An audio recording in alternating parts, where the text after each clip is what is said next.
The hangar that shouldn't exist. Dane Carter had crash-landed on the dark side of a forgotten moon. Smoke rose from the broken wing of his small scout ship. Sparks jumped from the dashboard. His oxygen level was low. The emergency signal wasn't working. He had one choice: walk.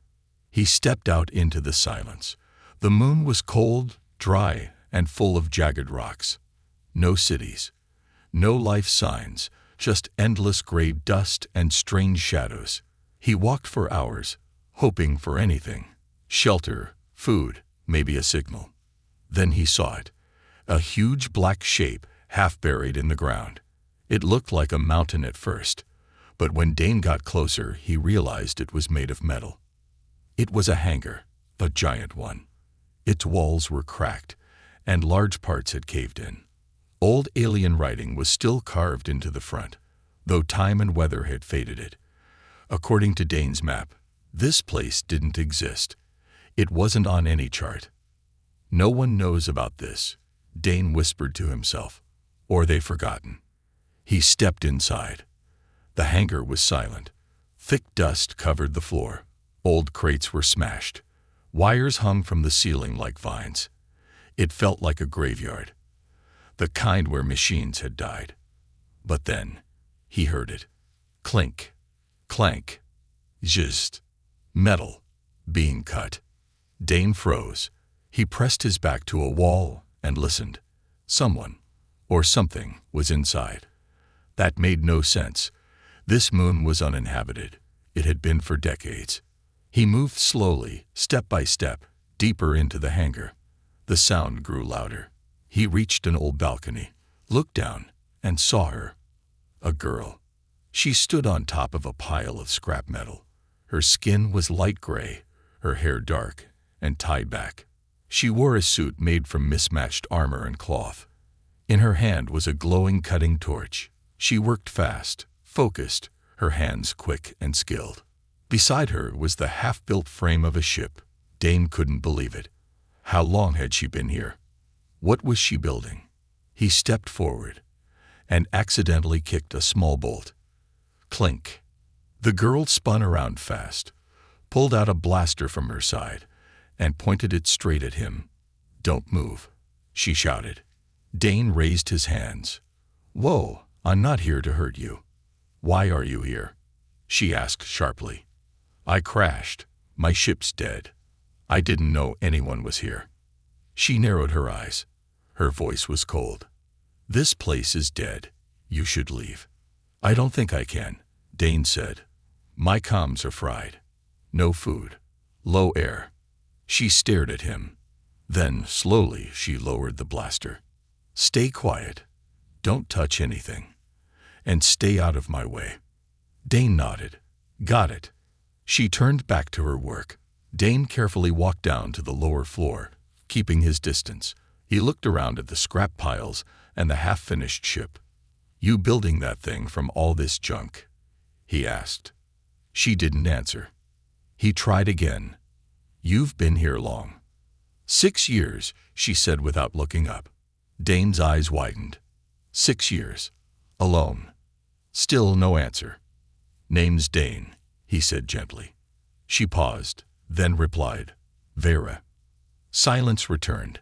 Only the sound of welding and cutting filled the air. Dane sat down near a broken crate. He watched her. She moved like someone who had done this 1,000 times. No wasted motion. Every tool had its place. But her eyes, they looked tired, like she hadn't slept properly in days, or years. "Do you want help?" he asked. "No. I've fixed ships before." I said no. Dane leaned back. "All right. Just thought I'd offer." That night, he slept on cold metal, using his jacket as a pillow. The hangar was quiet again. But just before he drifted off, he heard her voice. She was whispering to someone. But no one else was there. He sat up and looked. Vera stood near the ship's frame, her eyes closed, speaking softly in a language he didn't know. It sounded like a prayer, or maybe she was talking to someone long gone. Dane didn't ask. He closed his eyes again, letting the shadows of the hangar swallow him. Tomorrow, he knew, he'd learn more. But for now, one thing was clear. This hangar should not exist. And yet it did. So did she. The girl and the ghosts of the past. When Dane opened his eyes, the first thing he saw was a small robot standing by his feet. It had a round head, one glowing red eye, and rust on every part. It didn't move or speak, just stared at him. He sat up quickly. "Hey, hello." The robot turned and rolled away. "Strange little thing," he mumbled. Vera was already awake, deep in her work. She was fixing wires inside the ship's engine like she had never stopped. Her hands moved fast, her eyes sharp. Dane walked over slowly. "Morning," he said. She didn't look up. "You snore." Dane blinked. "Really? That's what you open with?" Still no smile. No laugh. Just the sound of tools clicking. "I saw a weird robot watching me," he said. "It's old. I rebuilt it. It watches the door." "You trust it?" "I trust machines more than people." Her words cut like ice. Dane didn't answer. After a while, she spoke again. "This place used to be full of voices, full of life." Dane looked around at the broken walls and dead machines. "What happened here?" he asked softly. She stopped working. Her shoulders tightened. "There was a war," she said. "This hangar was part of a base. My people built ships here. Fighters. Bombers. Big ones. We were fighting a powerful enemy. But one day, they found us." Dane sat down on a metal crate, listening. "They hit us fast. No warning. Bombed the main base. Then the sky turned red. We tried to escape, but I was just a tech cadet. No gun. No armor. I hid here in the hangar. Everyone else died." Her voice didn't shake. It was like she had told the story 100 times in her head, but never out loud. "You were just a kid," Dane said. "I was 13. I survived on scraps. Learned to fix things. Talked to broken machines so I didn't go mad." Dane looked at her with quiet respect. "That's hard. Really hard." She shrugged. "Hard things don't care how you feel. You either fix it or you die." She stood and walked to a small locker. From inside, she pulled out an old cloth bag. She tossed it to Dane. "Eat." He opened it. Dry rations, still edible. A bit salty, but after yesterday, it tasted like heaven. While chewing, he looked around more closely. He noticed small details, chalk marks on the floor, tiny carvings on the metal walls, dates and symbols. Signs of someone trying to keep time, trying to stay sane. "You ever try to leave this place?" he asked. "I did once. Years ago, found an escape pod in the lower levels, but it was locked with a DNA key. Not mine." She sat beside him for the first time, keeping a small gap between them. "So," Dane asked carefully, "this ship you're building, you think it'll fly?" She looked at him. For a second, something softened in her eyes. "It will. I've been building it piece by piece. I've tested every system. The engines will work. The wings will hold. The cockpit is sealed. But I'm still missing one thing." "What?" She didn't answer right away. Then she said, "I need a jump core. Without it, I can't leave this moon." Dane rubbed his chin. "Well, mine's broken, but maybe I can help fix it. I used to work on small freighters before joining the scout fleet." She looked at him again, this time with less coldness. "Maybe," she said, "but you still haven't earned my trust." Dane nodded. "Fair. I'll earn it. Step by step." Vera stood. "Come, I'll show you something." They walked through a side door, down a long dark hallway. The walls were full of old battle damage, blaster marks, burn holes, and collapsed beams. Finally, they reached a door sealed with chains. Vera unlocked it with a handprint scanner. Inside was a large room, dark and cold. The lights flickered to life. Dane gasped. There were rows of helmets on the walls, uniforms folded neatly on shelves, photos, badges, and weapons, each placed with care, like a museum. "This is," Dane began. "A memorial," Vera said quietly. "These were the people I lived with, the ones who died when the enemy came. I built this to remember them." Dane walked slowly, looking at the names carved into metal plates. "You remembered them all," he whispered. "Yes. I talk to them sometimes, not because I think they hear me, but because it helps me stay human." They stood in silence. Then Vera turned to him and said something that surprised him. "You're not like the others who came before." Dane raised an eyebrow. "Others?" She nodded. "Two people found this hangar before you. One tried to steal from me. I chased him away. The other was worse." "What happened to him?" "I buried him." Dane stared at her, trying to read her face, but she was already walking away. He followed her back to the main hangar, heart beating faster. What kind of life had she lived out here? What had she done to survive? One thing was now clear. Vera was more than just a lonely girl with tools. She carried the weight of ghosts.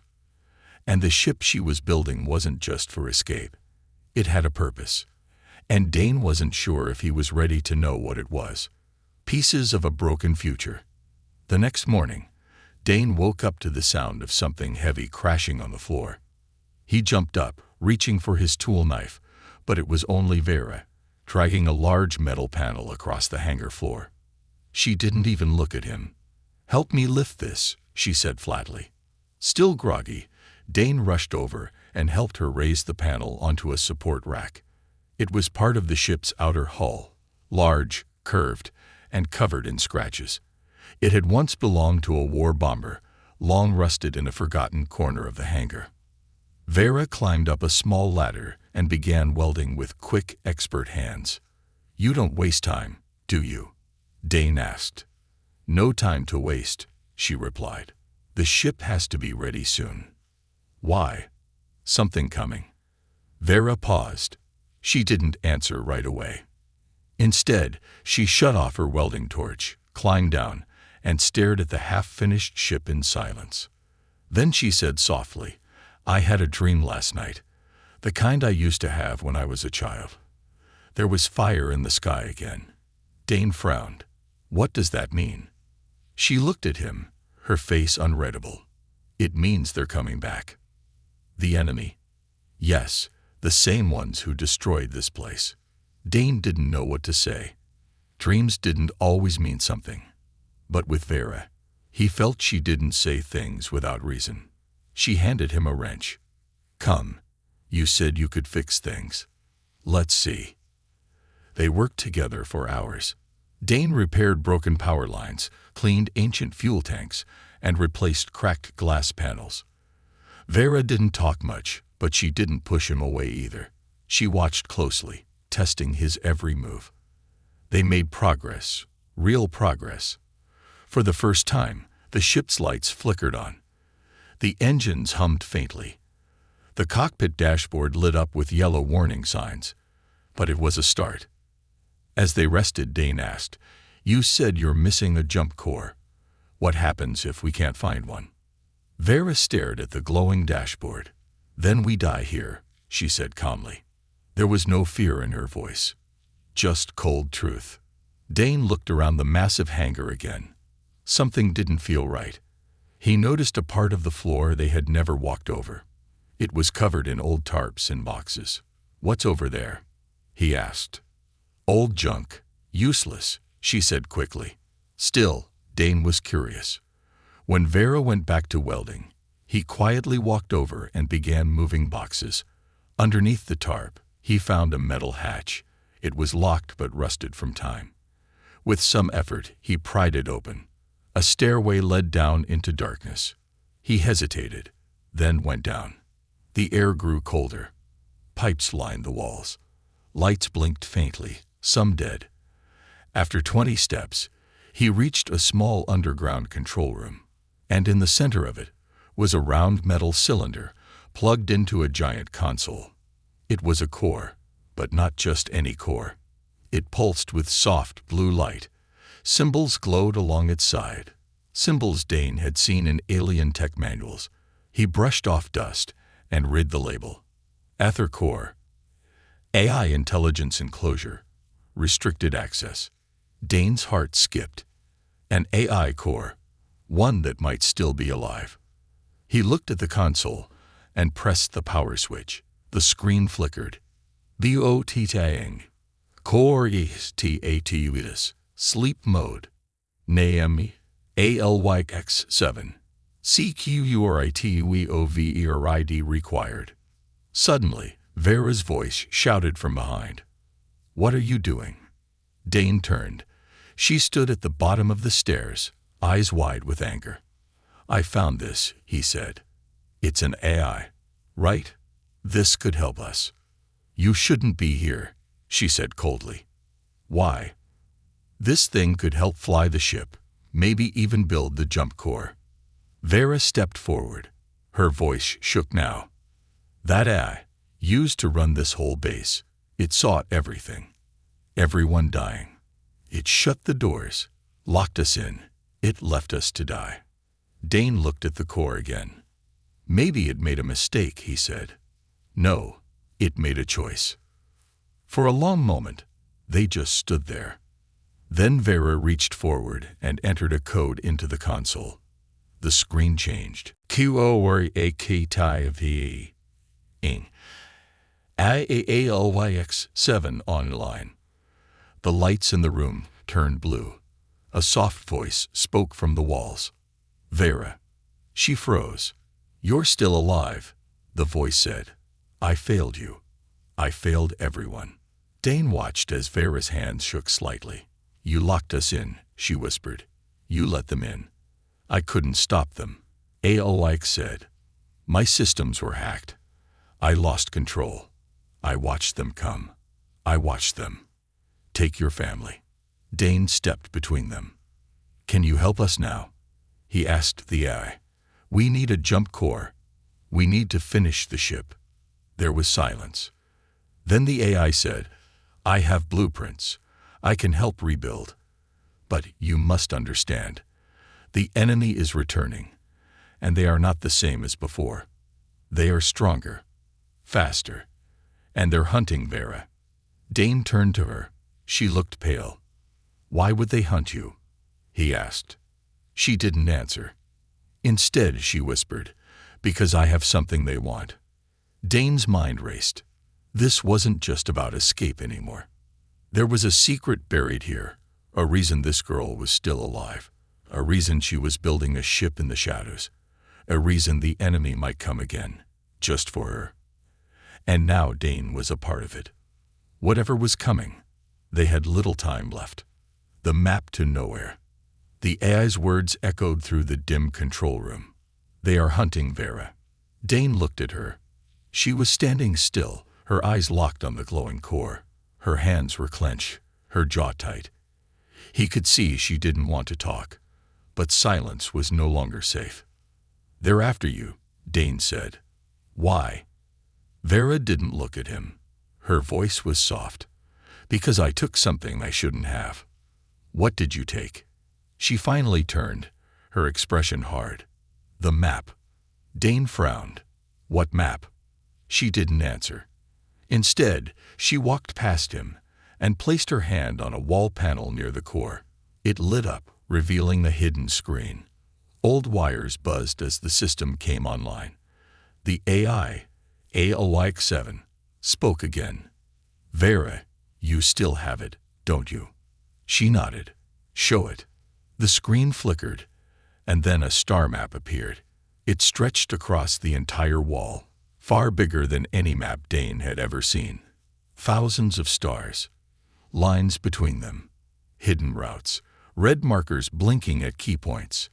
"This is..." Dane stepped closer, stunned. "This isn't just a map. It's a military network." Vera nodded.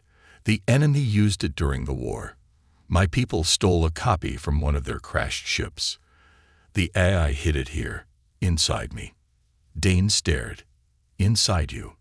She pulled up her sleeve and tapped a scar on her arm. "There's a chip implanted under my skin. I didn't even know it was there until after the attack. My mentor gave it to me without telling me." Dane looked at the glowing screen. "This is a treasure. People would kill to have this." "They already did," Vera whispered. The AI's voice grew serious. "This map connects all their old bases, supply stations, weapon caches, even labs. Many were destroyed, but some are still hidden." Dane was already thinking, "If we follow this, we might find a working jump core." Vera was quiet for a long moment. Then she said, "I know where one is. I've always known. I was afraid." Dane turned to her. "Where?" "Station Theta 9, she said. "Deep space, abandoned for over 20 years. It was a prototype facility. They built advanced tech there, things no one talks about." The AI interrupted. "Caution. Theta 9 was a black zone. No life signals detected for years, but scanners show recent energy spikes." "Someone's been there?" Dane asked. "Or something," AOX replied. Vera moved away from the screen. "I wanted to forget about it.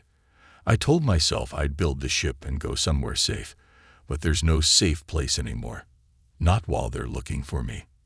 Dane nodded. "Then we go to Theta 9. Get the jump core. Get out of this system." She looked at him with tired eyes. "You'd come with me? You don't even know what this fight is about." "I know enough," Dane said. "And I know I don't leave people behind. Not anymore." Vera didn't speak, but for the first time, her face softened. A flicker of something, maybe hope. Later that night, while Vera slept for a few rare hours, Dane sat alone in the cockpit of their half-built ship. He watched the stars through the cracked window, thinking about everything. He hadn't planned this. He was just a scout, a wanderer, a man running from a past filled with regret. But now he was part of something bigger, something that felt like it mattered. Then he heard footsteps. The AI's voice spoke through a nearby speaker. "You care about her." Dane blinked. "What?" "You care about her, even though you just met." Dane smiled faintly.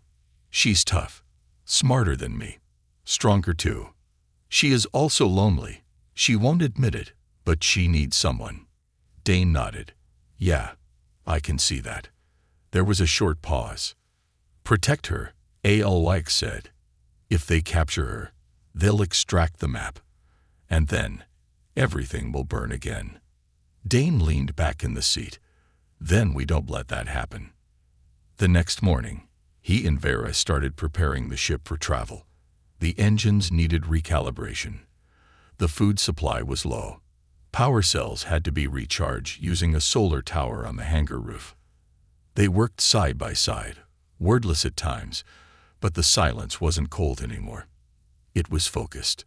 That afternoon, while checking a broken wing panel, Dane found something strange.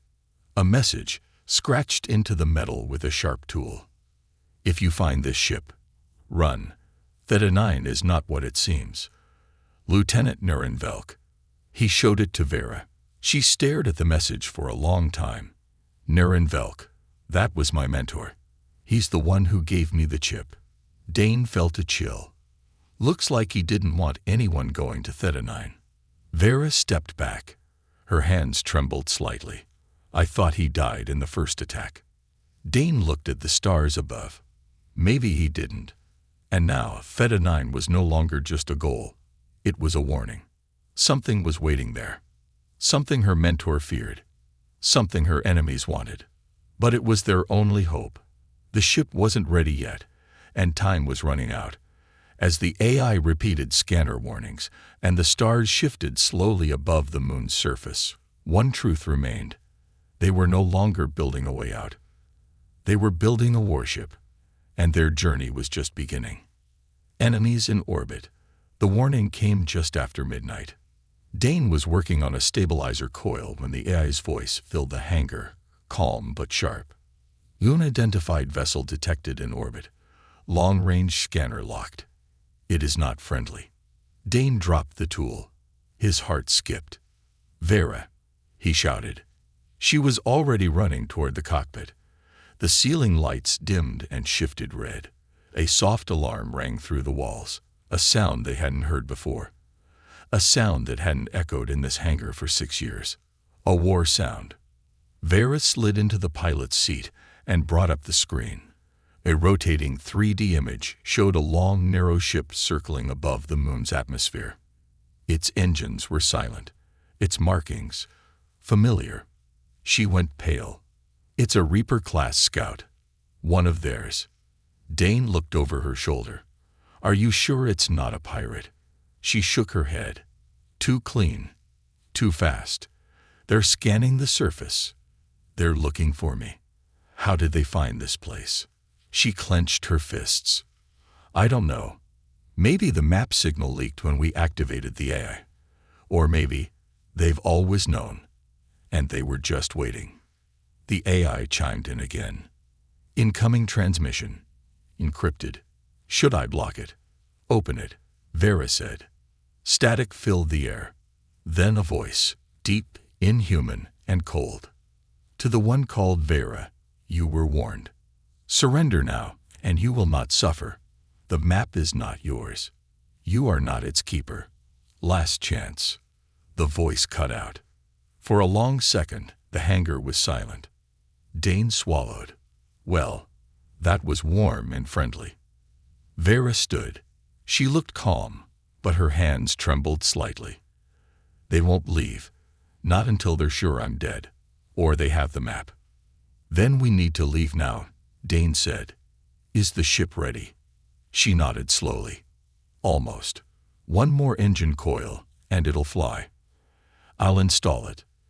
You prep the launch codes." They ran in different directions. The quiet teamwork they had built over the last few days now moved faster, sharper, driven by fear, but not panic. Above them, the enemy ship moved into lower orbit. Dane could feel it in his bones. They didn't have much time. As he crawled under the ship and fitted the last coil into place, he felt a soft vibration, like thunder underground. He stopped and listened. Not thunder. Footsteps. The AI spoke again. "Surface breach detected. Enemy drone has landed near Hangar Bay 4. They're sending scouts," Dane muttered. "We've got company." He finished the install, wiped sweat from his face, and sprinted to the cockpit. Vera was already strapping into her seat. "We're launching," she said. "Now." The old hangar doors creaked and groaned as they began to open. Dust and wind rushed in. Moonlight spilled across the cracked floor. The ship, still missing paint, wires exposed and panels dented, rose slowly on its thrusters. For something built from scrap, it looked powerful, alive. The engines roared. Just as they lifted off, Dane looked through the rear camera. Something moved below. A tall black drone, walking on 2 legs, had entered the hangar. It looked up with red glowing eyes, and then launched a tracking beacon. A red light hit the ship's hull. "Locked. Tagged. Chased. Hang on," Vera shouted. The ship shot upward into the moon's sky, breaking through the dust clouds. The stars opened before them. But so did their enemy. The Reaper-class ship turned slowly to face them. "Here we go," Dane whispered. The AI took over partial control. Weapons charge. The ship shook as it entered battle mode. Then came the first missile. A white streak shot toward them, fast and deadly. Vera spun the controls. Dane grabbed the side rail as the ship tilted hard. Boom! The blast shook the rear thrusters, but they held. "Shields are weak," the AI called out. Vera's hands moved like lightning. She fired back, old cannons stitched together from broken fighters. The bolts were uneven, but one lucky shot struck the enemy's wing. They had a chance. But then, a second Reaper ship dropped out of warp. Dane's heart dropped. 2 of them now. "They want the map," Vera growled. "They'll bring an army if they have to." Suddenly, the AI shouted something strange. "Signal detected. Unknown ID. Near orbit. Not enemy. Another ship. Dane looked at the scanner. A small freighter was approaching. Old model, nearly invisible to radar. It sent out one single message. This is pilot Naren Velk. If Vera's alive, follow me. Theta 9 is waiting. Vera gasped. Naren, he's alive. Before they could react, the freighter fired a cloaking pulse, blocking the Reaper's signal lock for just 5 seconds. Now, Vera screamed. They hit full burn and followed the freighter into deep space. The Reapers fired again, but missed. And just like that, they were gone. Escaped. For now.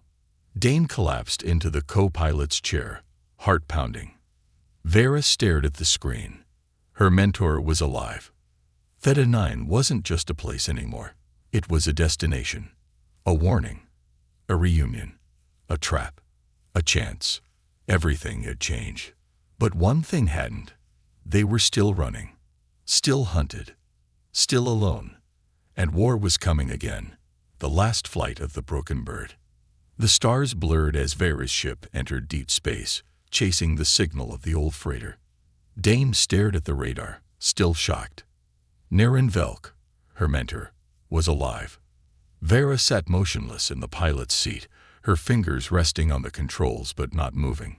Her eyes were locked on the screen, her breathing shallow. He's alive, she whispered. He survived. Dane nodded. And he knows about Theta 9.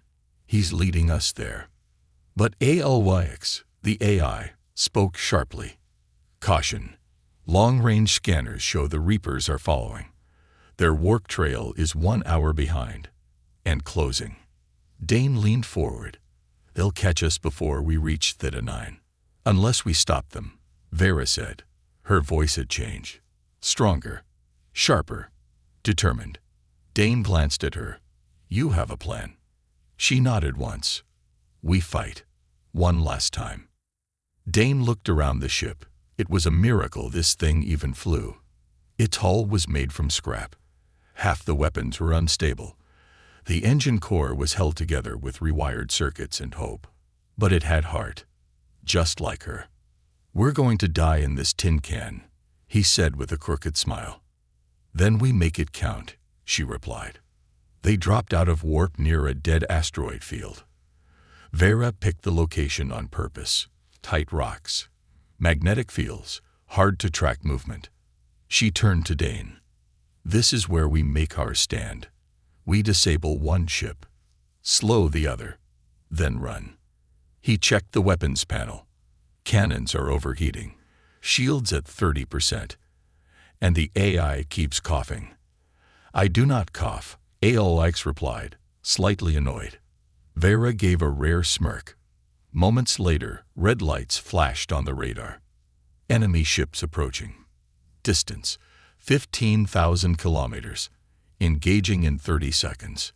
Dane grabbed the side rail. The Reaper-class ships appeared in the distance, silent predators sliding through space, black like shadows, cold like death. They fired first. Missiles screamed through the vacuum.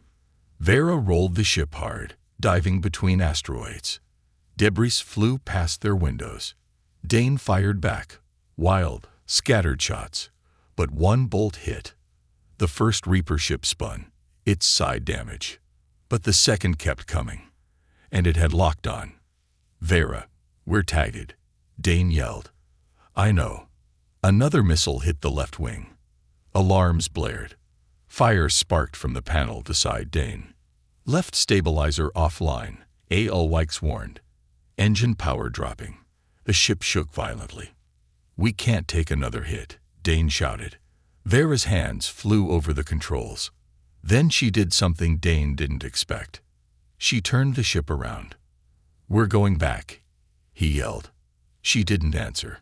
The nose of the ship aimed straight at the enemy. The Reaper didn't move. Too confident, too used to fear. Vera whispered, let's see how you handle this. She hit the overload switch. The engines glowed bright. Dane realized what she was doing. You're going to ram them. No, I'm going to fly through them. The AI protested. "This is highly unadvised." Too late. The ship roared forward, full thrust. The Reaper ship fired, but too late. Vera's ship spun sideways, sliding under the Reaper's hull. Dane fired the underside cannons. Boom! The Reaper's belly exploded. Pieces scattered. The engine burst in flames. Dane was thrown against the side. "Got one," he gasped. The second Reaper ship fired again, closer now. Vera pulled up, but the blast hit the tail hard. Fire lit the back corridor. HFY screamed. Critical damage. Power failure. AI systems shutting down. The lights flickered. The ship lost control. They spun into the asteroid field. Vera tried to steer, but the controls were dead. Sparks flew everywhere. Dane grabbed her arm. "We're going down." "We're not crashing," she growled. But then a beam of red light struck the side of the cockpit. The glass shattered. A support beam broke loose. Vera was thrown against the console. Blood ran down her forehead. "Vera!" Dane shouted, grabbing her. She didn't answer. Her eyes fluttered, barely open. The ship dropped, spinning out of control. They hit a small asteroid, hard. The ship slid across the rocky surface and stopped, half buried in dust. Silence. Smoke. Sparks. HFY was offline. The dashboard was dark. Dane crawled over to Vera. Her face was pale, but her chest rose slowly. Alive. Barely. He checked her pulse. Still here. He pulled wires from the side panel, rewired power to the backup unit, and rerouted air to the cockpit. Every minute counted now. Then he saw the Reaper ship hovering above. It hadn't left. It was waiting. Watching. Dane looked at Vera, her body still, and then looked at the weapons panel. Only one thing left. The EMP. The weapon she had built in secret. The last card. He whispered, "I hope this works." He crawled to the storage panel, pulled the EMP bomb out, and connected it to the external launcher. The ship groaned under his feet. Time was up. He locked the coordinates and hit the trigger. The EMP launched. It flew silently through space and hit the Reaper ship in the heart. The explosion was blinding, blue light tearing through the sky. The enemy ship sparked, screamed, and died. Dane collapsed to the floor. Everything went quiet. When he woke up, the cockpit was cold. But Vera was gone. He panicked. Until the door opened. She stood there, holding a medical patch to her head. "You look like a mess," she said weakly. "You're one to talk," Dane smiled. They sat together in the broken cockpit, smoke still rising from the panels. Outside, the stars were quiet again. The Reapers were gone. The battle was over. But Theta 9 still waited. And now, nothing stood in their way. Except the truth. A ship built from pain, a future forged in fire. The broken ship drifted slowly in space, held together by little more than patches, willpower, and memory. Its wings were torn. The cockpit cracked. The engines wheezed like an old man near his final breath. But inside, two people were alive. Dane worked silently in the back, checking oxygen levels and patching wires. Every few minutes, he looked toward the front to make sure Vera was still awake. She sat in the pilot's chair, arms wrapped around herself, staring at a small photo she had pulled from her suit's pocket. A photo of her family. Faded, worn, but not forgotten. "We made it," Dane finally said. "You destroyed them." "No," she replied. "We just survived." "That's not the same thing." There was a silence between them. Soft, heavy, full of things unsaid. Then the AI came back online, voice weaker than before. "Welcome back, users. Systems at 23%. Theta 9 is now in range." They both looked up. Outside, space curved unnaturally. A station appeared. Not floating. Hiding. Theta 9 wasn't like any place Dane had seen. It was shaped like a black sun, rings of rotating metal, pulsing faint blue light. It had no windows, no markings, just a dark, silent presence, like something alive, sleeping, and waiting. "Are you sure about this?" Dane asked. "No," Vera said, "but we don't have a choice." They landed slowly inside an open bay. The station didn't respond, no security, no warnings, just a quiet hiss as the doors opened, like it had been expecting them. Inside, the walls were clean. Too clean. Everything was still powered. "This place shouldn't be working after 20 years, Dane said. "That's because someone kept it alive," Vera replied. They stepped carefully through the hallways, weapons drawn. Then they saw him, standing alone under a soft blue light. Older now, gray hair, a cybernetic eye. "Naren Velk." Vera froze. "Naren," she whispered. He turned slowly, his expression unreadable. "You came," he said softly. "You brought the map." She nodded slowly. "You knew I would." "I hoped," he said, "but I wasn't sure." They stared at each other. Then she walked forward, and for the first time in many years, hugged him. It was brief, stiff, awkward, but real. Later, in the control room, Naren explained everything. This station was part of Project Echo, not just a lab, but a vault. It holds the last working prototype of the jump core we need. And something else. He turned and opened a sealed panel on the wall. Inside was a glowing orb. It pulsed with energy, not just mechanical, living. "This is the source of their power," he said. "The Reapers. They used this technology to bend time, to see outcomes before they happened.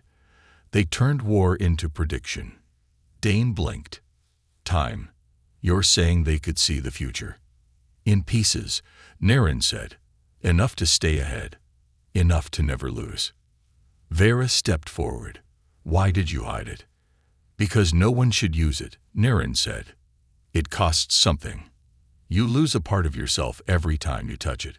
Memory, emotion, even love." Vera's voice trembled. "Then why did you call me here?" "Because they're coming again. With more. With better. And only this station has the weapons to stop them." He looked directly at her. "And only you can command it." Vera stepped back. "No. I didn't come here to lead another war." "You don't have a choice," he said. "You carry the map. You were the only one to survive the fall of your world. They fear you. That means you matter." Dane stepped in. "You said the power costs something. What happens to her if she uses it?" Naren went quiet. "She becomes what they are," he said. "Cold. Empty. Perfect. A machine wearing a soul." Vera closed her eyes.